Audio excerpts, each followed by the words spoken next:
una Biblia me escribió en WhatsApp. Y yo me acuerdo que yo estaba comiendo.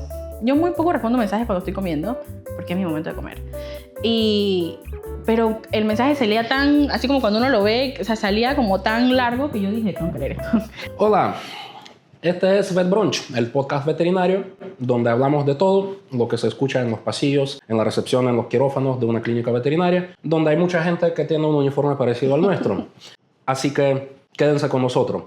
Hoy día tenemos nada más y nada menos a la doctora Nicole Urrunaga, que es especialista en oncología veterinaria. Y con ustedes, como siempre, su fiel servidor, Artemio Castillo. Ajá.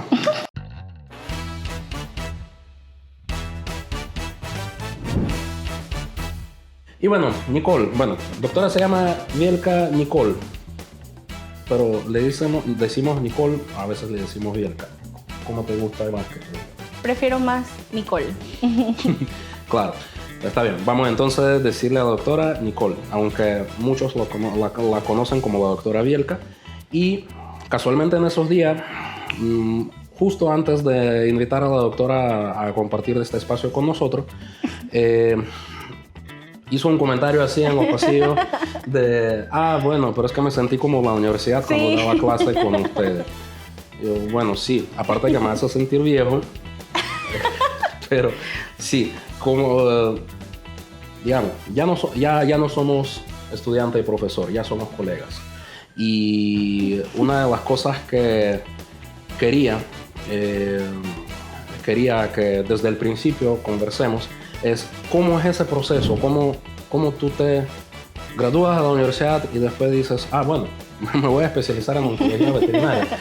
¿Qué ha pasado ahí? Bueno, últimamente han habido más colegas buscando este tema de la especialidad. En mi caso en particular, cuando yo salí de la universidad, yo estaba interesada en la salud pública, porque mi primer trabajo como veterinaria fue en un laboratorio. Uh-huh. Y yo dije, bueno, esto de la salud pública está tranqui, está relax, ganan bien. Y yo dije, bueno, sí, me meto al gobierno. Pero sí hay algo que a mí me gusta mucho de mi carrera y creo que a todos los que somos veterinarios nos tiene que gustar esto. O sea, ningún día se parece a otro. No nos suele gustar el trabajo de oficina, que no está mal, porque hay gente que le gusta su rutina, pero a nosotros no nos suele gustar la rutina. El día tiene que tener caos, el día tiene que tener cosas buenas, cosas malas. Claro. Sí. Entonces, bueno, salud pública no iba como mucho por esa parte y eso es lo que a mí me mantiene como activa e interesada. Entonces, bueno, tenía que dedicarme a la clínica porque en la clínica es donde se encuentra todo el caos. Entonces, más caos que esto aquí no hay ningún otro lado. Entonces, bueno, mi tesis, sin quererlo, fue sobre oncología, pero fue como estadística de la oncología, porque yo dije, era una tesis fácil de hacer y fuimos la primera promoción que hicimos tesis y yo dije, salgo de esto rápido. Pero al hacer la tesis, pues me nació el interés de, oye, oncología en Panamá como que hace falta, hay muchos casos y pues había pocos colegas que se estaban dedicando a eso en el momento. Entonces averigüé, hay que salir del país. La facultad ofrece limitadas opciones de posgrado por el momento. Entonces hay que salir del país. Igual siempre es bueno una perspectiva de otro país para traerla a su país, ¿no? Así que bueno, averiguando, me salió en realidad una especialidad en patología clínica. Y la parte de laboratorio me gustaba de por sí. Así que yo dije, bueno, voy. Y eso fue en Chile. Ya fui. Y estando allá, entonces me salió la oportunidad en Argentina, ahí al ladito. Cerquita, sí. Ajá, entonces la especialidad en oncología. Entonces yo dije, bueno, vamos a matar dos pájaros de un solo tiro, exacto. Sí, nada más vine a estudiar, o sea, no estaba trabajando ni nada. Afortunadamente tuve la oportunidad porque eso es un privilegio. Y así lo hice los dos al mismo tiempo y pues en realidad me dedico más a la oncología que a la patología clínica, pero siempre sirve. Siempre sirve, claro. Es que se complementan completamente. Sí, ¿quién lo diría, no? Cuando estaba en la universidad, o sea, yo conozco muchos estudiantes, yo di clase de 7 años, puede ser, así que son 7 generaciones de médicos veterinarios que para bien o por mal me conocen, entonces algunos con más miedo que otros, pero sí. Pero la verdad es que sí, me llena de mucho orgullo, diría yo, de estar prácticamente en los principios de lo que es la especialización veterinaria, porque hace 10, 15 años los pocos especialistas que había, probablemente la mayoría hemos sido empíricos en la especialidad. porque, claro, me gusta más o menos esa especialización. Yo voy a aprender un poquito de esto, voy a hacer un diplomado, otro diplomado, de repente con la práctica, con la experiencia, poco a poco voy consolidando como un especialista. Pero no existía un tema formal, un estudio formal de que alguien específicamente se especialice. O sea, sí lo había, pero en clínica de pequeña especie, muy pocos, casi nadie. La mayoría se inclinaban justo a la salud pública, grandes especies, medicina deportiva. Ahí es donde estaba lo grueso de la especialidad. Pero prácticamente aquí con la doctora es, si no la primera, la segunda generación de los especialistas veterinarios en Panamá. Y por eso tenerla aquí es un orgullo para nosotros, porque la verdad, ha sido, o sea, me recuerdo como estudiante, básicamente. Sí. Recuerdo como estudiante. Entonces ahora somos colegas. Y bueno, está bien. Ahora te graduaste, ahora eres oncóloga. ¿Cuáles han sido las expectativas y cuál es la realidad que estás viviendo hasta el momento? Bueno, en realidad yo siento que veterinaria en general en Panamá le falta bastante, tiene bastante mercado. Y yo pienso que gran parte de nuestra carrera, no yo pienso, es así, gran parte de nuestra carrera es ser vendedores. Si nosotros no vendemos lo que hacemos, o no le vendemos a nuestros colegas para que ellos vendan lo que nosotros hacemos, no vamos a vender. Entonces, en realidad nunca existió ese miedo de que no voy a tener clientes. En realidad tenía más miedo de mis colegas que de los clientes. Porque, como dice el doctor, esto de las especialidades es relativamente nuevo en el gremio. Y pues algunos lo toman mal y algunos lo toman bien. Y la verdad es que, sinceramente, ha sido mejor aceptado por las generaciones nuevas, o sea, las generaciones homólogas a las mías o las que vienen incluso después. Porque, claro, existe el chip en el gremio más antiguo que, pues, todavía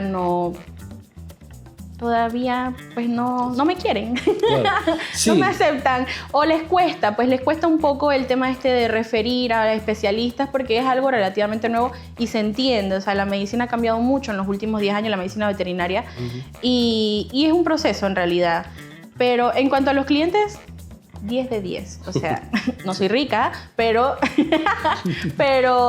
la gente lo acepta muy bien, la gente tiene esta concientización más con sus mascotas de que voy a buscar una ayuda especializada, como lo hacen con las personas. Así que por esa parte, perfecto.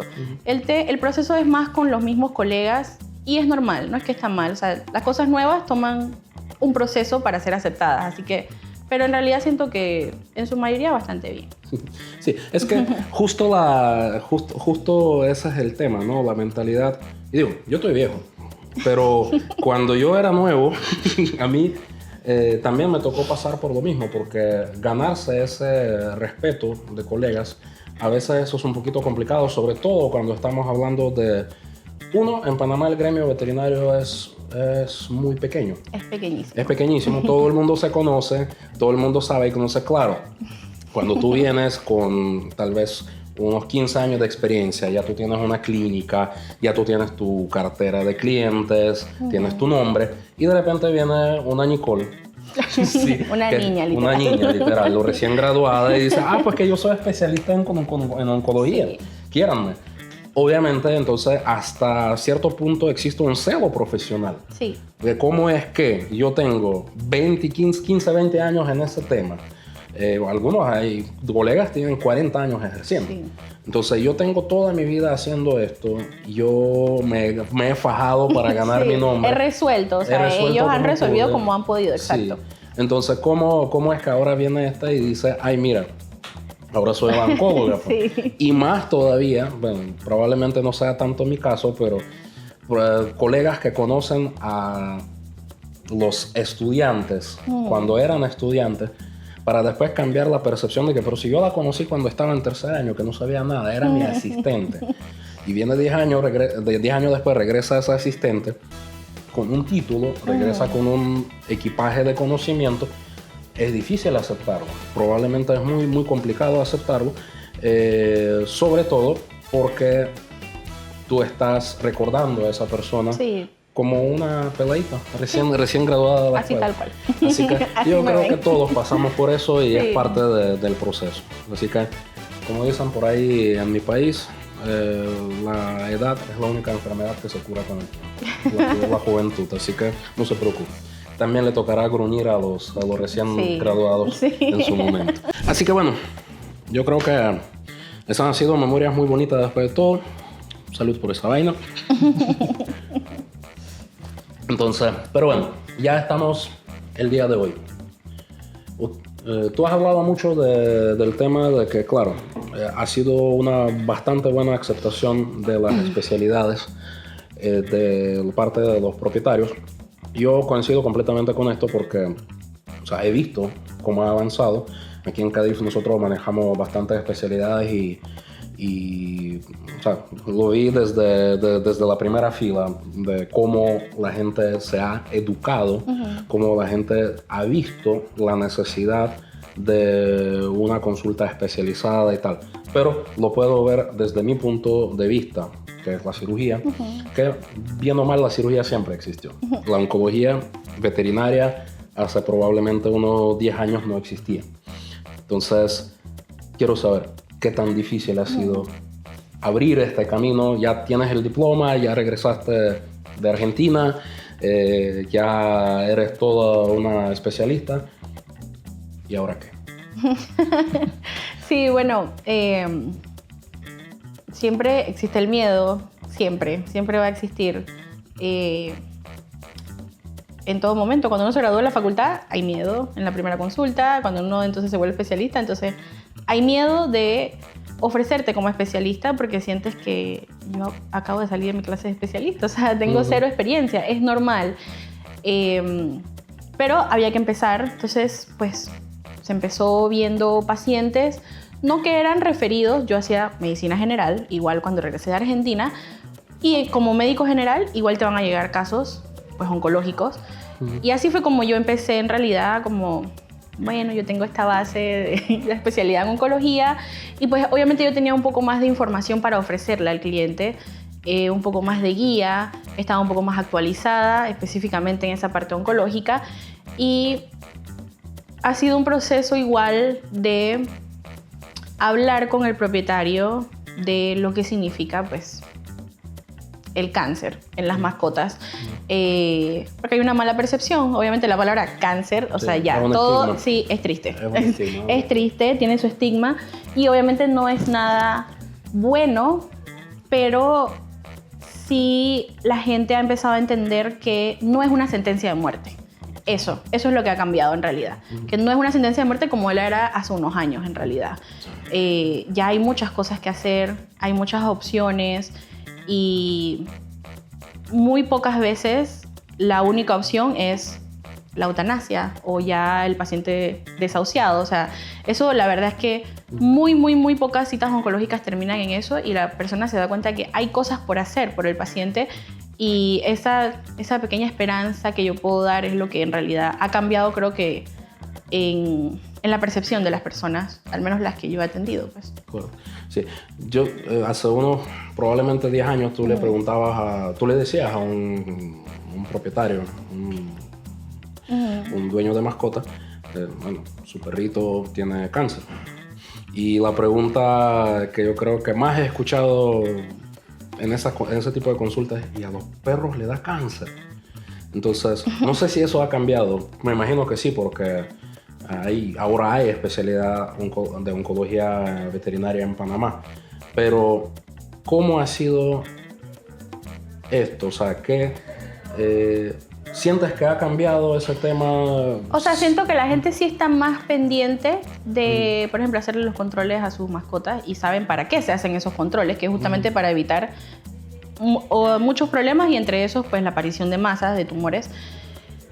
Lo que sí es que de nuevo, la gente todavía se sorprende cuando saben que se usan los mismos quimioterapéuticos en medicina humana que en medicina veterinaria, que igual se hacen sesiones de quimioterapia parecidas a las de humanos, o sea, endovenosas, hay otras opciones orales, tópicas, en cremas, etc. se sorprenden ante lo avanzado que está la medicina veterinaria, y eso que aquí en realidad en Panamá todavía estamos limitados, obviamente, en comparación con otros países, pero es muy diferente. O sea, la oncología veterinaria en Panamá avanzó como de un momento a otro, y claro, eso las personas no se dio cuenta. Sí, exacto. Entonces, cuando de pronto este diagnóstico ya significaba, bueno, ya no tenemos nada que hacer, lo siento mucho, eutanasia, ahora tenemos estas 4 opciones de tratamiento que son accesibles, eso es lo otro, o sea, es accesible, y la gente también se sorprende a veces porque muchos de mis clientes lastimosamente han tenido experiencias con oncología humana, algunos de sus familiares o incluso ellos mismos. Claro, ellos saben lo difícil que es, lo traumático que es. Muchas veces la quimio en humanos es peor que el mismo cáncer, y lo costoso que es, lo difícil que es conseguir los medicamentos. O sea, eso yo no lo he vivido de primera persona, pero eso no es secreto para nadie. Entonces se sorprenden lo diferente que es en veterinaria, o sea, lo accesible que es, las tantas opciones que hay, y que los resultados son buenos en realidad. La gente piensa que yo no tengo historias de finales felices, pero sí tengo. La gente piensa que yo soy como un augurio de mala muerte, pero sí. Pero no, sí tengo finales felices. Obviamente, inevitablemente hay finales tristes, pero hay finales felices en oncología veterinaria también. Exacto. Sí, ahora que mencionas el tema de medicamentos y oncología humana, sí, digo, aparte de que nosotros veterinarios usamos probablemente el 80-90% de medicamentos que son similares o iguales a las de medicina humana, que eso nunca alcanzo a decir, pero además de esto, claro, todo el mundo sabe las historias de terror del oncológico. Del oncológico, exacto. Que no hay esto, no hay otro, que lamentablemente, pues, o sea, sin faltarle el respeto a nuestros colegas de medicina humana, que estoy seguro que están trabajando con lo que puedan y dando mejor siempre en todo momento, pero digamos que son temas de otra conversación. Sí. Pero sí, lo que creo que a la gente más le sorprende es que sí se puede, porque bien lo has dicho, hace unos años cáncer, un perro, además de problemas del diagnóstico que teníamos, porque sin especialidad uno es que ni esta patología mandaban realmente. Entonces, ahora tenemos más alcance, tenemos más opciones.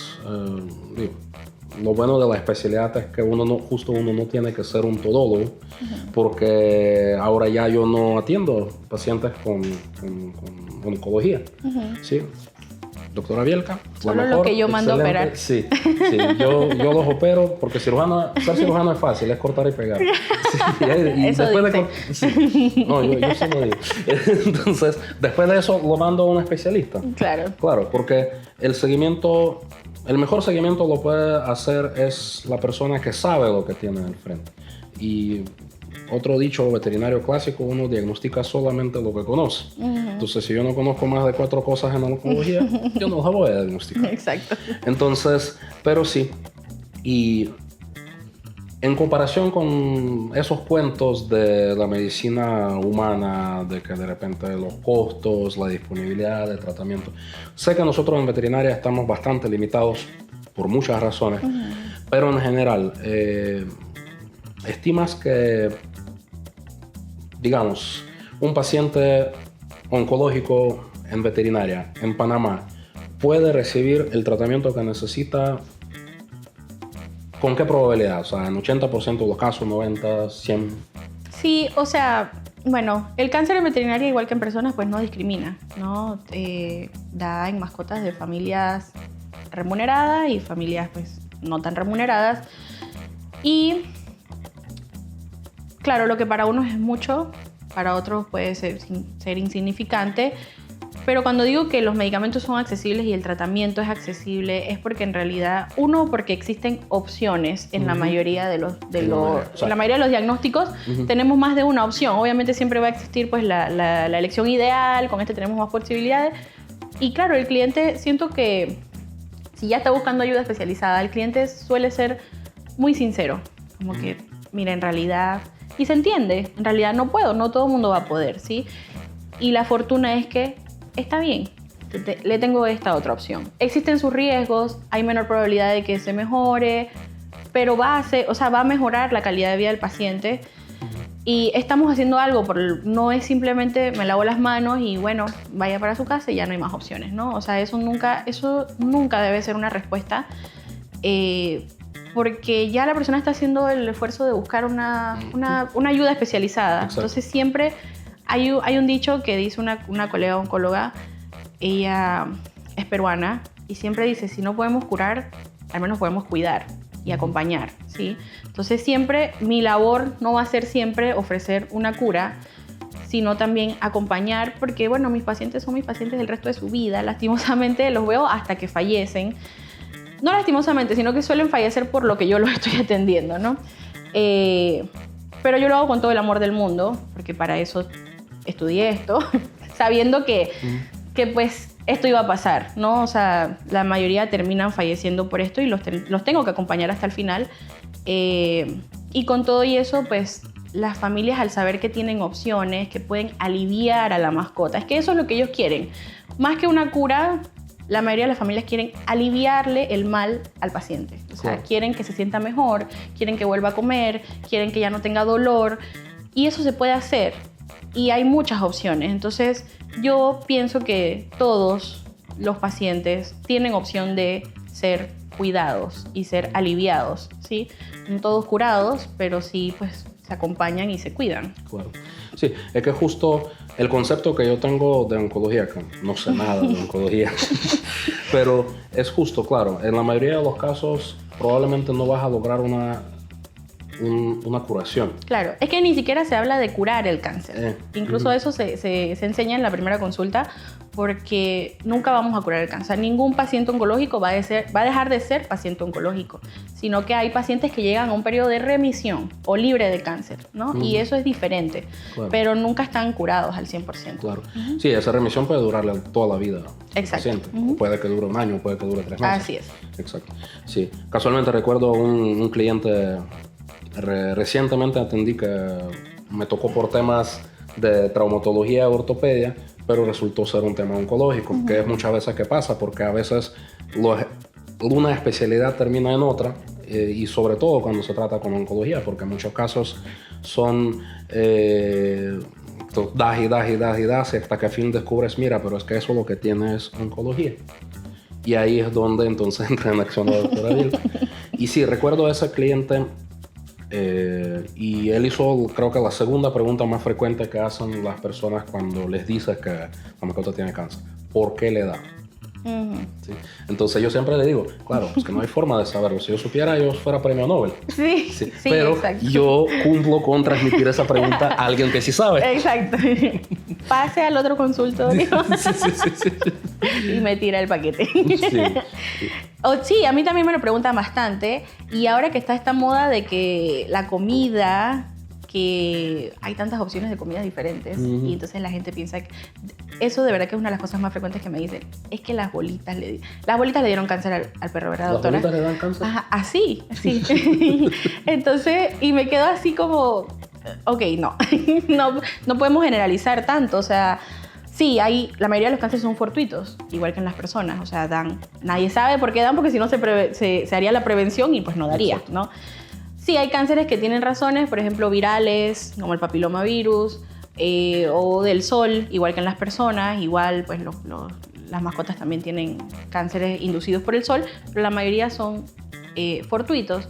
El tema de la comida es que, obviamente, un paciente que tiene una nutrición adecuada tiene mejores defensas para combatir cualquier enfermedad que le vaya a dar, incluido el cáncer. ¿Sí? Pero no es que las bolitas le van a dar cáncer. Y ahí entonces la interconsulta se vuelve triple, porque ahí entonces los mandamos entra la nutricionista. Exacto. Listo. Supongamos que, claro,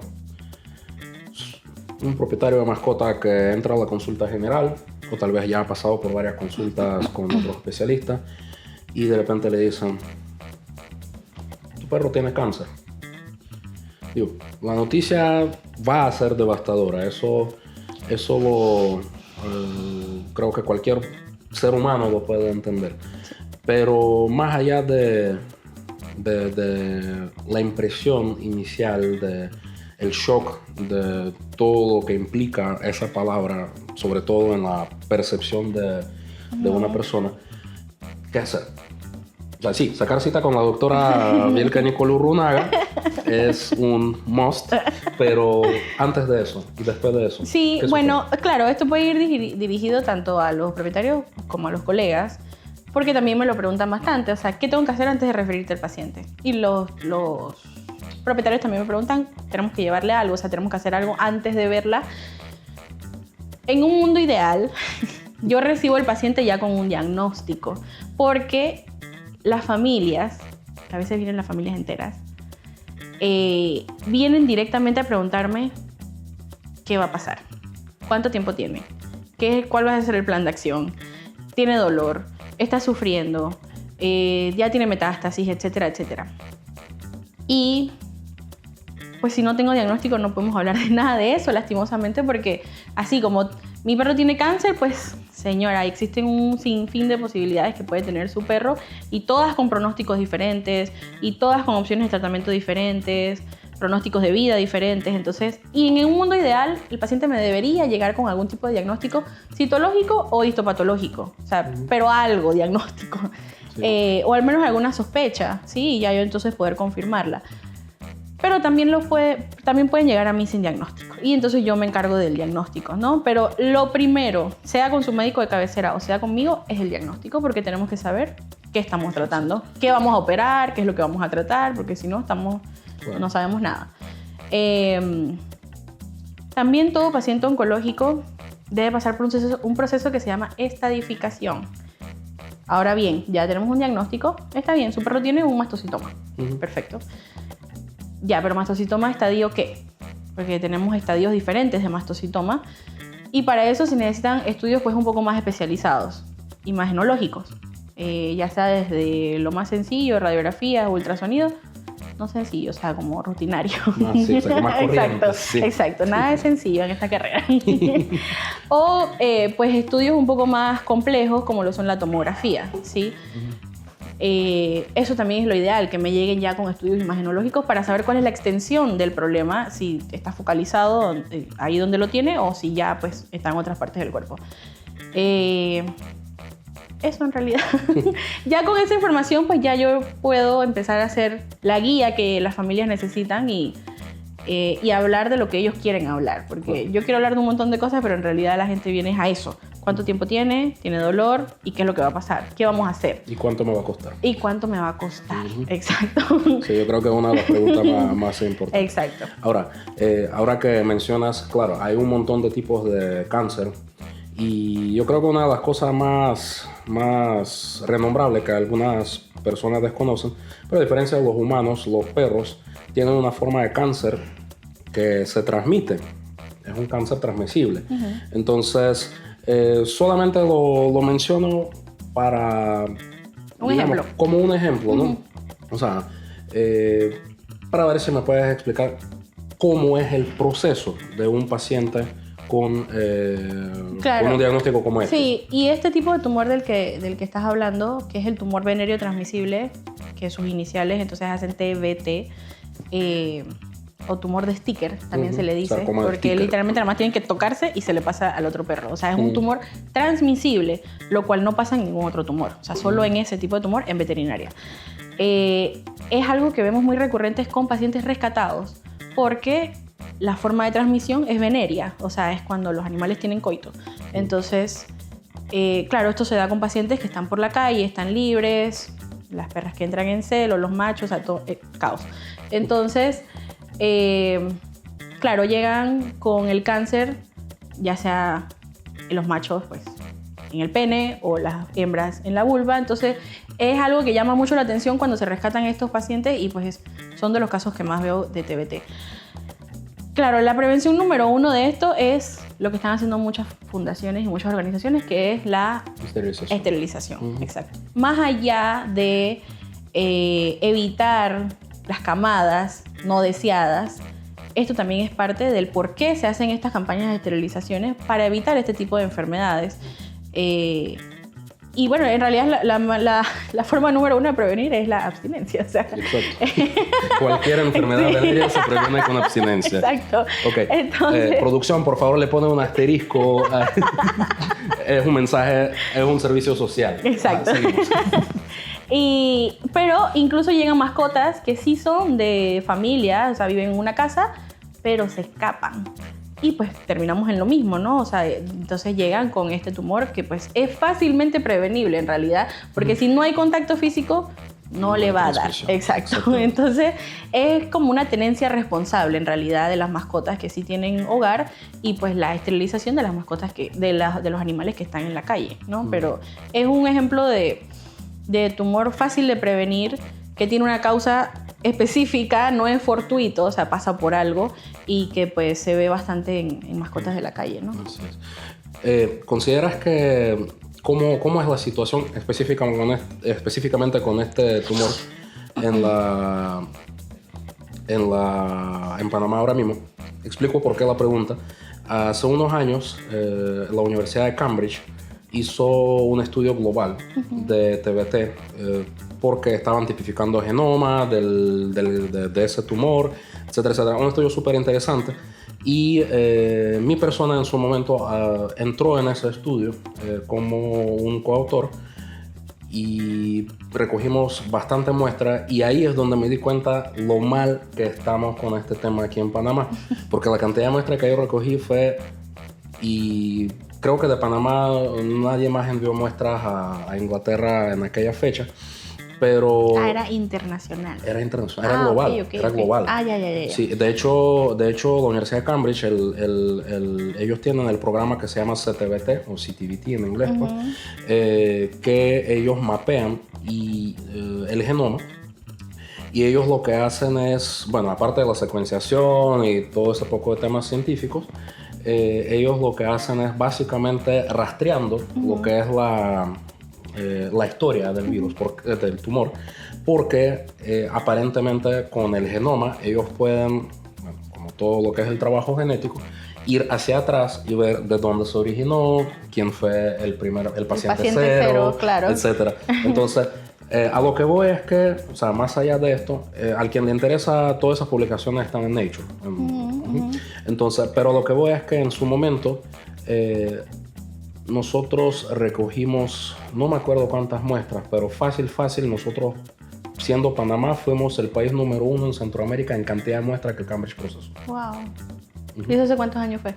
Eso puede ser hace como 9, 10 años. Entonces, y a mí lo que me impresionó, porque después de que me mandaron ya el artículo hecho, ya volví, vi mi nombre de coautor, me sentí muy... Wow. Sí.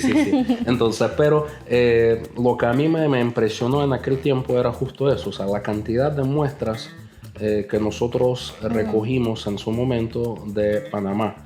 Entonces, la pregunta es, ¿cómo estamos con eso ahora, 10 años después, ahora que tú estás en el tema? ¿Ves muchos TBT? Este es un tema que me apasiona bastante y pudiéramos hacer todo un podcast sobre TBT. Podemos hacerlo. Porque hay muchas cosas. Lo que pasa es que creo que es el tumor que en la vieja escuela veterinaria era el que más se veía. Y llegaba casi que, o sea, a la par con la ehrlichiosis. O sea, era una cosa de... Todas las semanas había como que sea un caso de TBT. Si no tiene fiebre de garrapata y está sangrando es porque tiene Exacto. TBT. Entonces, antes era muy común. Incluso cuando yo salí de la universidad, donde yo trabajé como médico general, era también algo muy común. Y ha cambiado muchísimo la situación. Y todavía muchos colegas tienen ese chip de lo que se hacía antes, porque, como hablábamos al principio, antes tocaba resolver. O sea, obviamente hay que hacer algo, no podemos dejar a la mascota así. Y aquí en Panamá el TBT se trataba con un solo medicamento. Y todos se trataban con la misma dosis, con el mismo medicamento, mismo protocolo. Todos los veterinarios se pasaba la voz y se hacía exactamente lo mismo. Y funcionaba en la mayoría de los casos, pero nadie habla en los casos que no funcionaba. ¿Sí? Y los pacientes que terminaban probablemente en eutanasia o con otras complicaciones. Y es un tema que me apasiona mucho porque se sigue viendo mucho, pero, dato curioso, a mí casi no me llegan TBTs, pero me llegan muchos colegas con TBTs resistentes. O sea, que están tratando TBTs y me dicen, oye, usé este medicamento, que es el que siempre se usa, y no me está funcionando. Exacto. Entonces, no es que no hay en Panamá. Siento que no es que ha bajado la incidencia, sino que el gremio está tan acostumbrado a que TBT es medicina general, que no me lo mandan. Porque no se trata como un tumor, o sea, como, tiene linfoma. Como oncología. Claro, claro. Linfoma no sé qué hacer, ¿para dónde Bielka? Entonces, los TBT se siguen tratando en medicina general. Y es un caso muy particular porque solo pasa con el TBT y solo me llegan aquellos casos que se complicaron. O sea, aquellos casos que no responden. Y ojalá este podcast sirva como transmisión internacional, global, para que los colegas y los propietarios sepan que ya hay 4 o 5 opciones de terapéuticas para TBTs. No tenemos que seguir usando la famosa vincristina, ¿sí? Que causa un montón de complicaciones.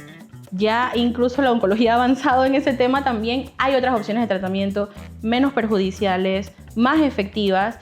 Y el TBT, como tiene este comportamiento como viral, más o menos, o sea, es raro, virus, exacto, sí.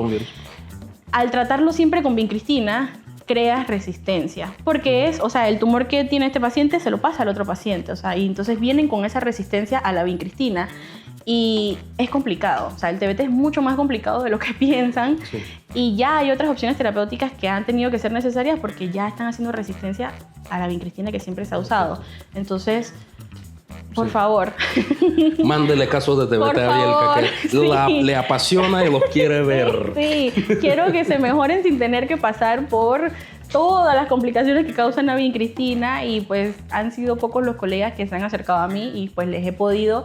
Y es que para los mismos, es que hasta para mí, cuando yo aprendí que existían todas estas opciones de tratamiento, cuando ya yo había trabajado solo con vincristina, yo así, pero para o sea, ¿qué? Sí. Tenemos otras opciones, o sea, qué loco, sí. Sí, no, sí, justo. Y digo, como bien lo has dicho, se comporta como un virus. Además de eso, rescatando la información del mismo estudio de Cambridge, es una enfermedad que se originó hace más de 15.000 años.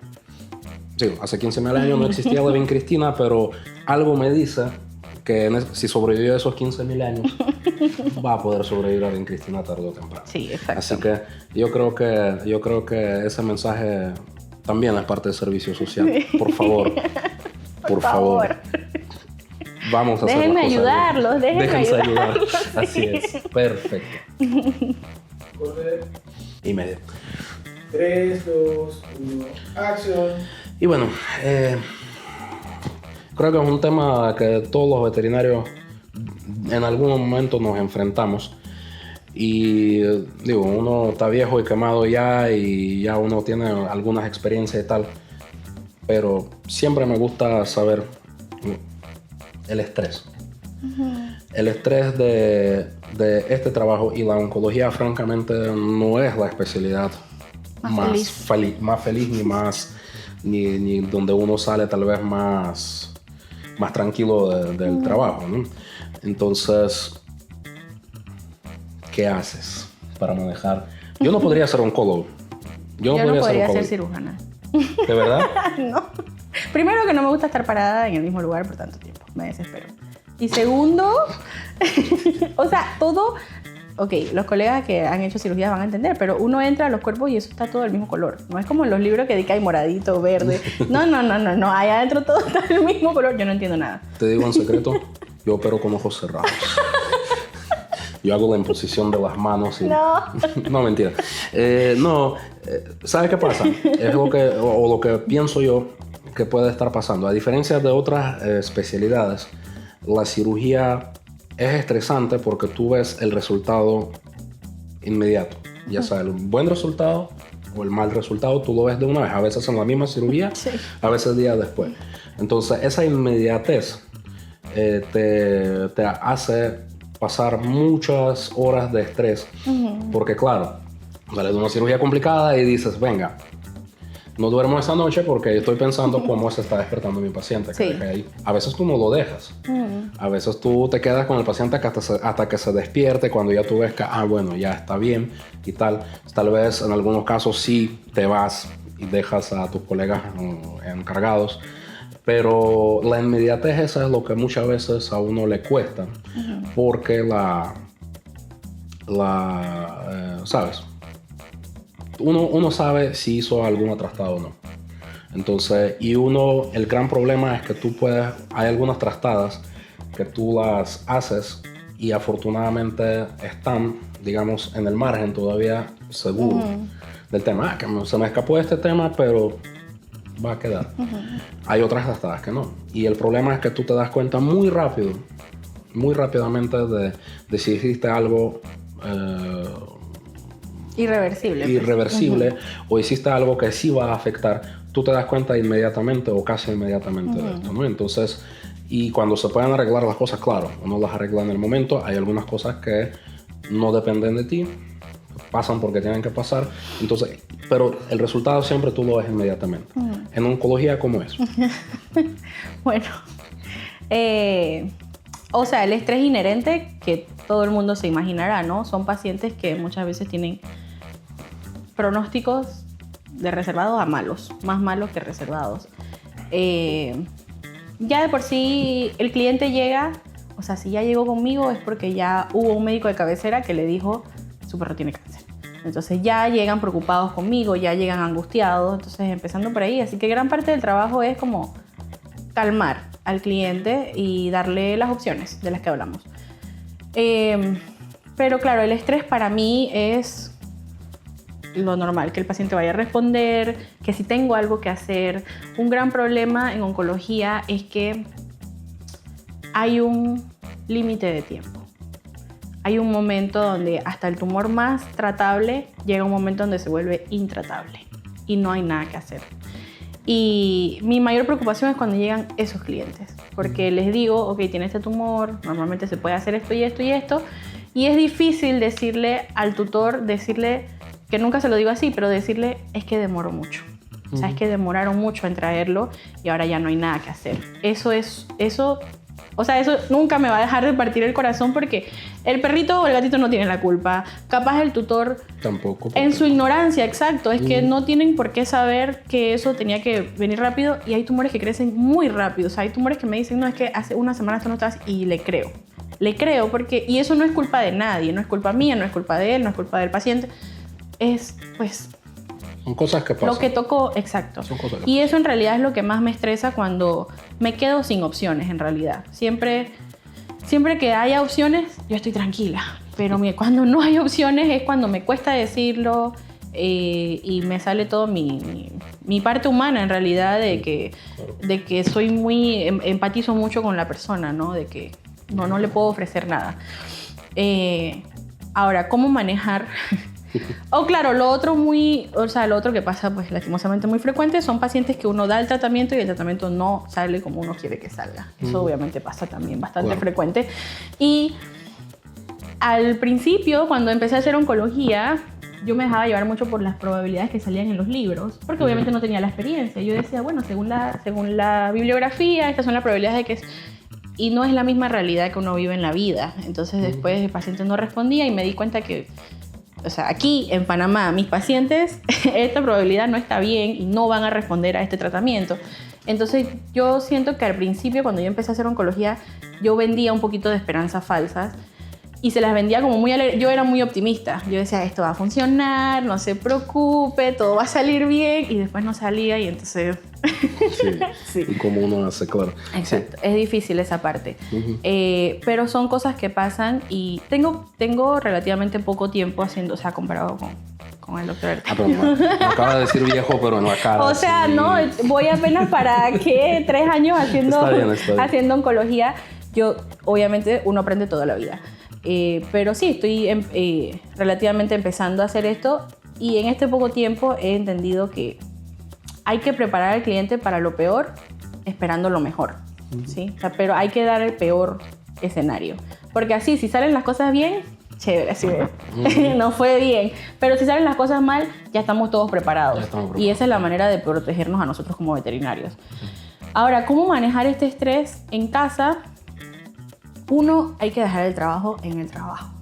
Es complicado, es difícil, es súper difícil porque las urgencias no tienen hora y oncología obviamente puede tener urgencias a cualquier hora, hay complicaciones a cualquier hora, pero hay que aprender a delegar hay médicos de cabecera. Siento que también el gremio eso no se está acostumbrado. Digamos, si eres el médico de cabecera del paciente y me mandas el paciente, hay médicos de cabecera que es como que, bueno, ya, eso es tuyo. Ajá, exacto.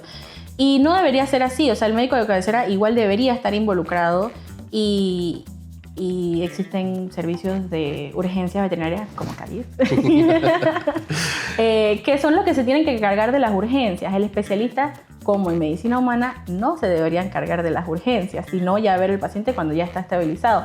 Pero es algo que lleva un proceso. Estamos aprendiendo. Claro. Sí, es que una de las cosas, y ahora que mencionas CARIF, que no lo iba a mencionar yo, pero una de las cosas que, claro, yo considero que, bueno, no solamente yo creo que es la práctica global, es que realmente, igual que en medicina humana, nosotros tenemos que llegar a un punto donde hay un equipo multidisciplinario. O sea, porque yo creo que una de las cosas que tratamos, en la medida de lo posible, hacer aquí, es que haya personas que sepan un poquito más de un tema que los demás, pero que en conjunto seamos un equipo. Claro. Porque no es porque usted, doctora Bielka Urunaga, es la oncóloga, ahora entonces cualquier bultito que salga a un perro en la piel, todos los tiramos y desentendemos, ¿no? O sea, al final toca trabajar todos, porque sí, los pacientes se complican, los pacientes tienen urgencias, algunos pacientes que están estables y en cuestión de un chasquido de dedos se descompensan, todo puede pasar. Entonces, y no podemos estar todos todo el tiempo. En todo el tiempo. Yo creo que una de las cosas que casualmente va justo de dejar el trabajo en el trabajo es, claro, poder salir del trabajo sabiendo que el paciente no queda solo. Exacto. Entonces, es una de las claves. Y claro, saber también abstraerse de trabajo. En mi caso es muy, muy complicado. Estoy casado con una veterinaria que tiene más nombre que yo, y cuando llegamos a la casa, no hablar de trabajo es difícil. Es complicado. Sí. Y es un proceso consciente que uno tiene que adquirir y decir, ¿sabes qué? Yo no voy a hablar de eso. Y se normaliza con tiempo. Creo que lo estamos logrando bastante bien, pero se aprende con el tiempo conscientemente parar ese flujo de pensamiento que hay en la cabeza de que mira que ese sí, porque igual pasa con los colegas cuando uno se los encuentra en salidas siempre normales, uno termina hablando de veterinaria y es como que alguien tiene que poner el stop con que, oye, ya, hablemos de una cosa, no sé, del clima, lo que sea, del mundial, lo que sea. Así mismo es. Sí, es parte del proceso, porque el problema es que uno se encierra en la realidad profesional de uno. Y esa realidad, si no la maneja bien, te termina consumiendo. Conozco colegas que en un burnout se desaparecieron del mapa porque psicológicamente, digo, y esas especialidades como oncología, por ejemplo, son muy complicados para mí. Sí, son pesadas. O sea, psicológicamente son pesadas. Y también hay algo que probablemente va a ser controversial. Y esto me lo recomendó mi mentor, otro colega que se dedica a la oncología también. El paciente te tiene que importar tanto como le importa a su tutor. Eso es controversial porque hay tutores que no demuestran el interés que deben mostrar, ¿no? Pero a veces mucho del desgaste que tenemos como veterinarios es porque nos importa más a nosotros que al tutor. Es verdad. Y estamos preocupados llamando, preocupados cómo estará, no vino para el tratamiento, no vino el día que era, le dijimos hace 2 semanas que había que hacer esto y todavía no ha venido. Eso desgasta mucho. O sea, y es como que, ay, qué bueno, le gusta su trabajo, le gustan los clientes, pero es que eso personalmente desgasta mucho y yo he decidido, ha sido una decisión ejecutiva, que para no llegar a ese burnout me tiene que importar mi paciente oncológico tanto como le importa al tutor. Sí. Entonces, no estaré de acuerdo con todo el mundo, pero yo pienso que es súper importante eso porque ahí es donde tiene que empezar todo, desde casa. Y nosotros tenemos que ayudar. Exacto. Sí, porque al final, digo, para algunos puede sonar egoísta, yo no lo siento como egoísta. Yo a todos los colegas que trabajan con nosotros, yo mismo les digo, no se preocupe por el paciente más que por usted. Ni más que se preocupa el tutor por su mascota. ¿Por qué? Porque la realidad es que si nosotros queremos ayudar, nosotros queremos tener una vida productiva, durante 20, 25, 30 años, no puedes... O sea, tú tienes que racionar. Es como... O sea, eso no es una carrera de velocidad, es una carrera de resistencia. Entonces, así mismo como un maratonista no corre a 100 kilómetros por hora desde el principio de carrera, porque es imposible mantener ese ritmo durante los 42 kilómetros que dura una maratón. Entonces, tú tienes que racionar tu fuerza. Tú tienes que racionar tus capacidades, y hay que escoger las batallas. Sí. Entonces, hay que escoger las batallas. Es así. Entonces, es muy cierto. Y carrera veterinaria de por sí es demandante. Una especialidad de oncología probablemente es una de las más demandantes que hay en toda la medicina veterinaria. Entonces, si tú no racionas tu esfuerzo, si tú no racionas tu energía mental, pues pueden pasar muchas cosas. Sí, es fácil llegar al desgaste total. O sea, entonces hay que preocuparse por uno primero. Así mismo es. Y bueno, todos los veterinarios tenemos algún cuento de esos que se cuentan a los amigos cuando están ahí entre copas y tal. A ver, yo no sé si...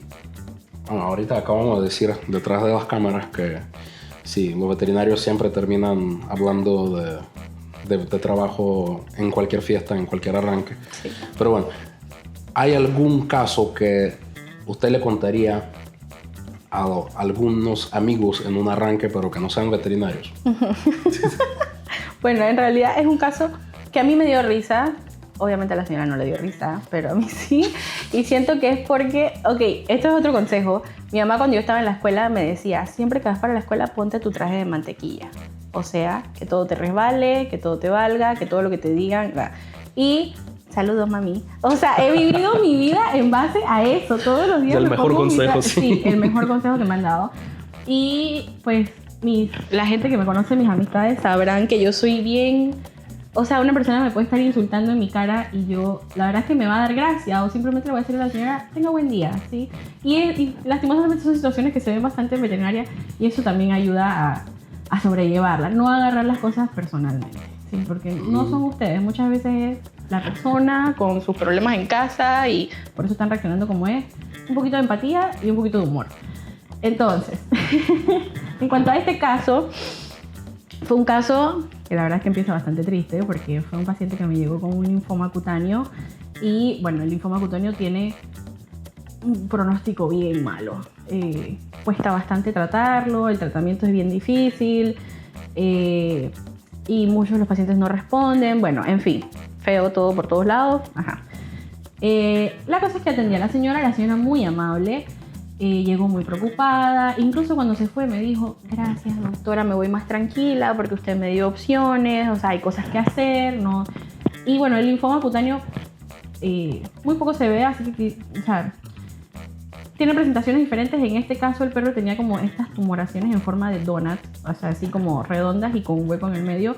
Eso es súper característico del linfoma cutáneo. Debajo de la piel, entonces así, como si tuviera donuts debajo de la piel, en toda la piel, así. Y... algunas estaban sangrando, algunas no, o sea, el paciente se veía muy mal. Entonces, ya vamos a empezar el tratamiento. Una de las opciones de tratamiento, vamos a empezar. La única manera de saber si un tratamiento va a funcionar es dárselo. O sea, no tengo manera de pronosticar qué va a pasar. Como diría yo en su clase de semiología, un tratamiento tentativo. Entonces, nada, empezamos con el tratamiento.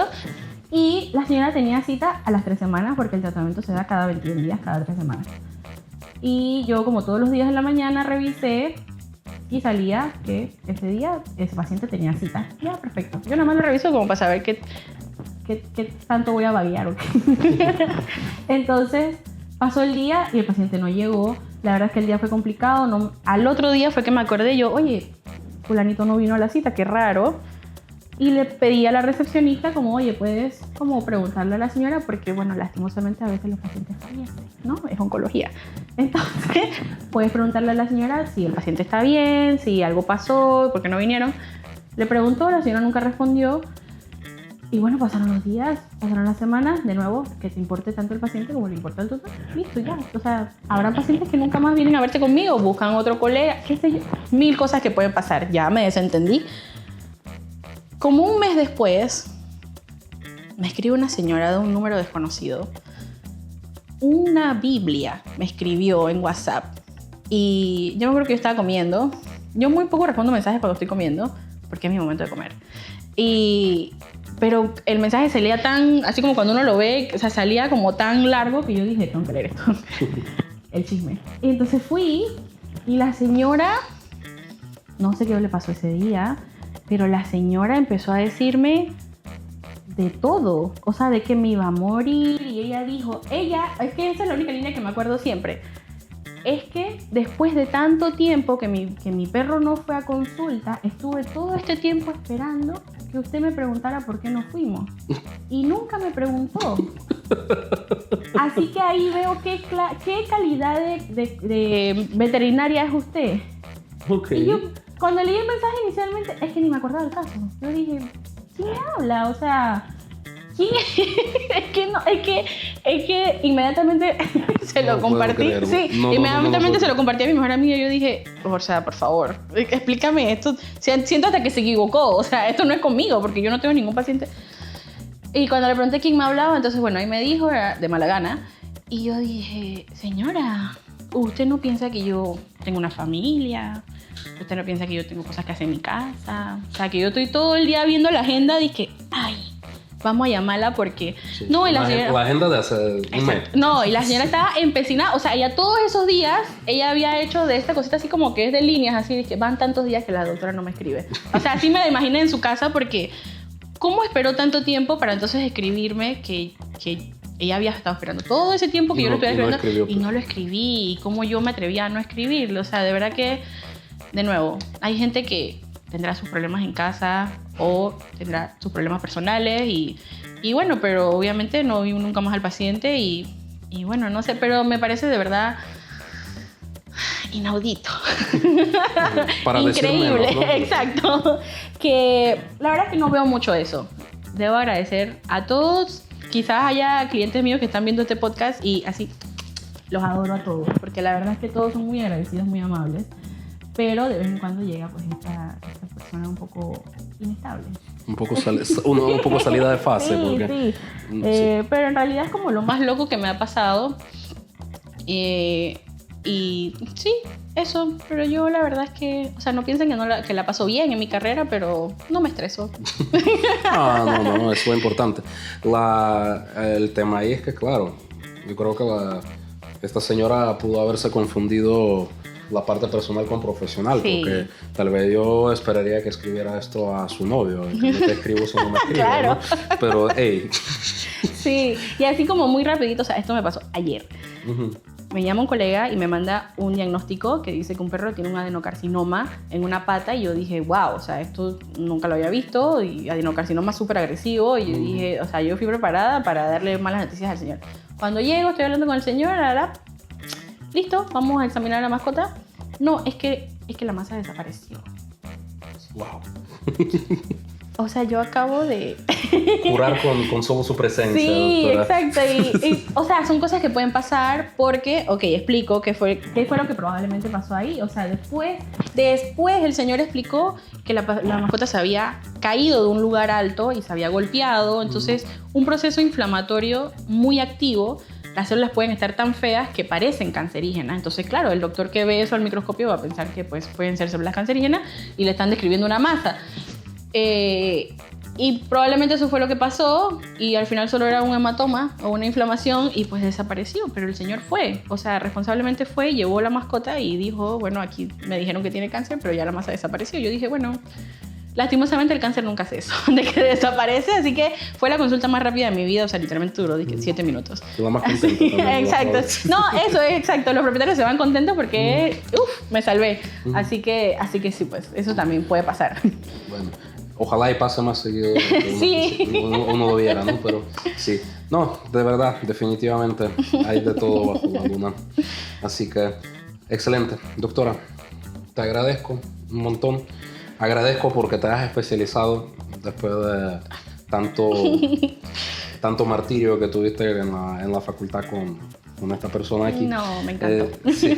Ahora lo agradezco. Sí, ahora sí. ¿Sabes qué me pasa mucho? Me vienen los ex estudiantes y varios me han escrito agradeciéndome por ser tan cabrón con ellos cuando era estudiante. Yo no lo quería decir, pero sí. Es así. Es la realidad. Es lo que uno agradece después. Exacto. O sea, lo que te corregía Artemio, más nunca te ibas a olvidar. Porque... Por la forma. Exacto, por la forma en que te corrige. Sí. Así es. Sí, yo creo que, es parte de... Vamos a decir, parte del estilo, ¿no? Porque uno busca la forma de encontrar cómo llegar, ¿sí? Al consciente de un universitario que está pensando en cualquier cosa menos. Probablemente, porque, yo estuve ahí también. Yo fui estudiante en algún momento, yo sé cómo uno se siente. Y lo importante es que, claro, como profesor, igual que como un veterinario, yo creo que el mejor mensaje que tú le puedes transmitir a tu interlocutor, no, a un colega, a un futuro colega, también a un propietario, un cliente, yo creo que el mejor mensaje que uno puede transmitir es la pasión. ¿Sí? Entonces, a mí, en su momento, yo también tenía un profesor que era cabrón. Sí, todos nosotros tuvimos. En su caso soy yo también tenía uno. Pero ese profesor, en su momento, y nunca lo voy a olvidar, él, en una clase, después de un examen que todo el mundo fracasó, él dijo: yo amo demasiado esa profesión como para permitir que ustedes se graduaran. Así. Y eso me llegó porque es de que, chuzo, más allá de que me está como que mentando la madre o algo así, pero más allá de esto él tiene razón. Claro. O sea, más allá de eso él tiene razón, porque lo que nosotros estamos aprendiendo aquí es lo que nos tiene que durar toda la vida y es lo que nos tiene que gustar toda la vida. Entonces, si nosotros hacemos las cosas así como que, bueno, dale, no me jodas más, pues.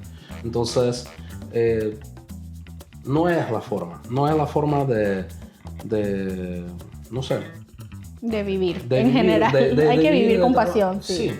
Lo que sea que tú hagas, ya sea que tú barras las calles todos los días, y es sin menospreciar los que viven de esto, porque esa es una profesión necesaria y difícil y noble también, porque tú estás haciendo algo que nadie más hace y lo haces en pro de todo el mundo.